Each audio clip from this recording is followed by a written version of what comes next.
It was the kind of Thursday where nothing seemed to go right. My morning coffee spilled, I was late for a meeting, and by lunchtime, my mood was firmly in the leave me alone zone. Just as I was settling in for an evening of solitude and Netflix, my phone buzzed. It was Emma, an old college friend. We hadn't spoken much since graduation, so her call caught me off guard. "Hey, Alex," she began, her voice unusually frantic. "I need a huge favor." Emma worked at a local community center, and apparently, one of their volunteers had bailed last minute. They were hosting a mentorship event for teens, and they needed an extra set of hands. My first instinct was to say no. It had been a long day, and I wasn't exactly in the mood to play Good Samaritan. But Emma was persistent. "Please," she said. "It's just for a few hours. We're short-staffed, and I wouldn't ask if I didn't really need you." Reluctantly, I agreed. The community center was buzzing when I arrived. Teens milled about in small groups, some playing basketball in the gym while others worked on art projects in a makeshift studio. Emma handed me a volunteer badge and introduced me to a group of 3 teens, Carlos, MIA, and Jordan. "They're part of our creative writing workshop," she explained. "Just hang out with them, help them brainstorm ideas, and keep the energy positive." At first, it was awkward. The teens were polite but clearly skeptical of this random adult who had been thrust into their group. I tried to break the ice by asking about their interests, but their answers were clipped and guarded. Then, MIA mentioned she loved mystery novels. That was my opening. I'd been a mystery junkie since middle school, so we started talking about our favorite books. Carlos chimed in with his love for comic books, and Jordan reluctantly admitted he'd been working on a fantasy story but hadn't shown it to anyone yet. By the end of the hour, we were brainstorming a collaborative story about a group of misfit superheroes solving a small-town mystery. Something unexpected happened during that workshop. I wasn't just going through the motions, I was genuinely engaged. Watching their faces light up as we bounced ideas around, seeing their confidence grow as they shared their thoughts, it was energizing. As the evening wound down, Emma pulled me aside. "They loved you," she said with a grin. "You should come back next week." I laughed it off, but when I got home, I couldn't stop thinking about it. There was something deeply satisfying about connecting with those kids, even for a short time. The following Thursday, I found myself back at the community center. Over the next few months, volunteering became a regular part of my life. I started helping with more than just the writing workshop, assisting with career prep sessions, organizing events, even mentoring a few teens one-on-one. Each week brought new challenges and rewards. I learned about the struggles these kids faced, from navigating difficult family situations to figuring out their futures in a world that often felt stacked against them. But I also saw their resilience, creativity, and capacity for growth. One moment stands out vividly. Jordan, the shy teen who'd been hesitant to share his story, finally finished his first draft. It was a gripping tale about a young boy navigating a magical world while dealing with the loss of his parents. When he read it aloud during our workshop, there wasn't a dry eye in the room. "Do you think it's good enough to submit to the school's writing contest?" he asked, his voice barely above a whisper. "It's more than good enough," I said, meaning every word. Jordan ended up winning second place, and the pride on his face was something I'll never forget. Through all of this, I realized something about myself. For years, I'd been drifting, going through the motions of a job that paid the bills but didn't ignite any real passion. Volunteering at the community center gave me a sense of purpose I hadn't felt in a long time. It wasn't just about helping others, it was about connecting, learning, and growing alongside them. Eventually, I took things a step further. I left my corporate job and started working full-time in nonprofit outreach. It was a risky move, but one that felt right.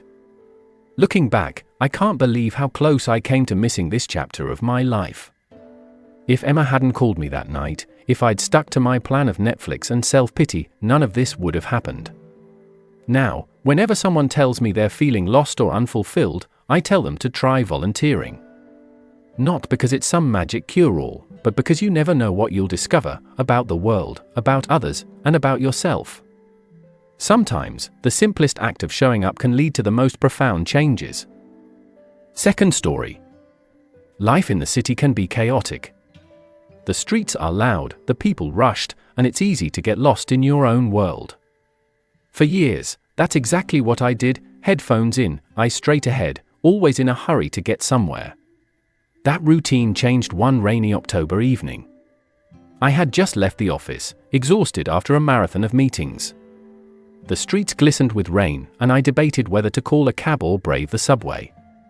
My umbrella had broken earlier that day, and I wasn't in the mood for a crowded train ride. As I trudged down a quieter side street, I heard it, a faint melody weaving through the sound of drizzle and distant car horns.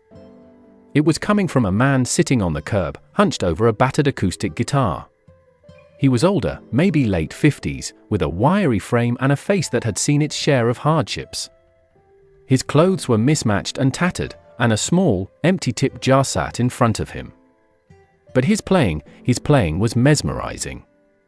The melody was raw and haunting, each note carrying an ache that seemed to echo the rainy night. I stopped, unsure why, and listened. He looked up, startled, as if he wasn't used to being noticed. "Beautiful song," I said awkwardly. "Thanks," he muttered, barely audible over the rain.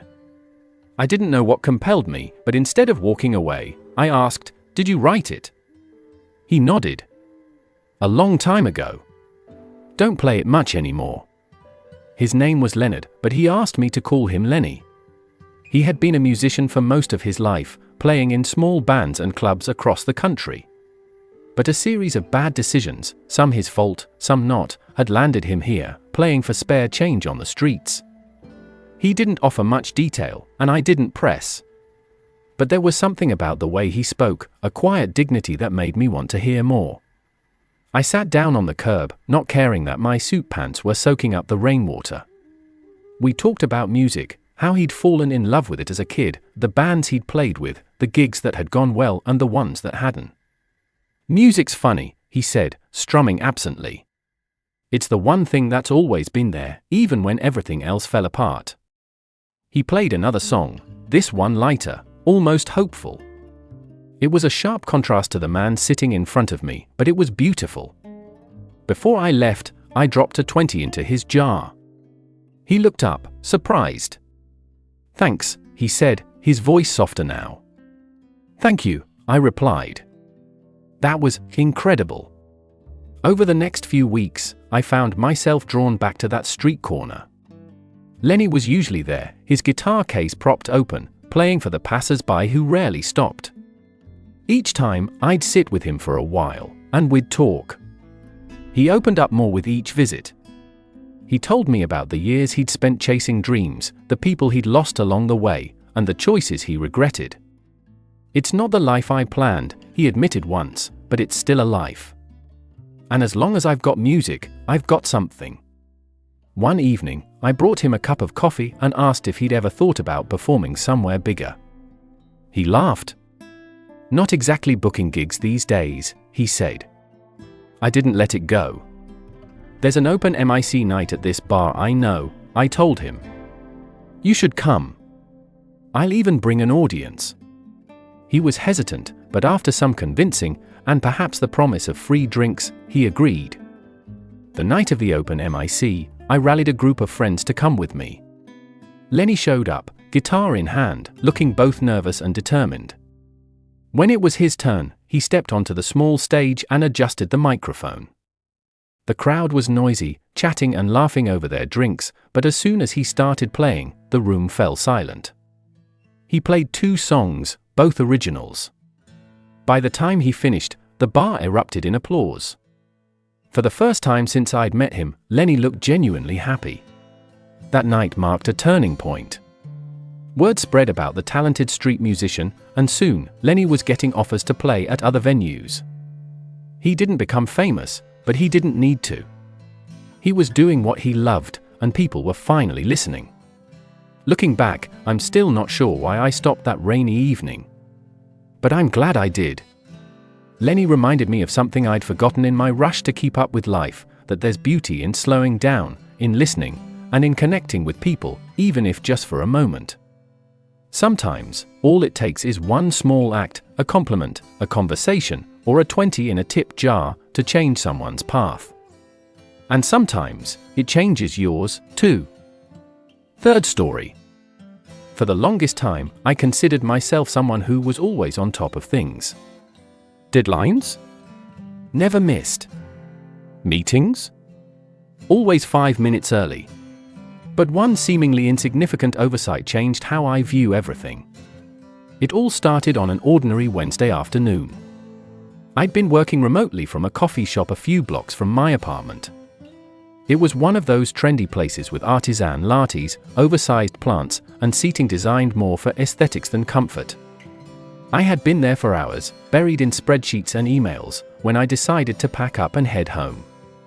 I grabbed my laptop, notebook, and coat, but in my rush to beat the evening crowd, I left behind my phone charger, plugged into the wall by the far corner table.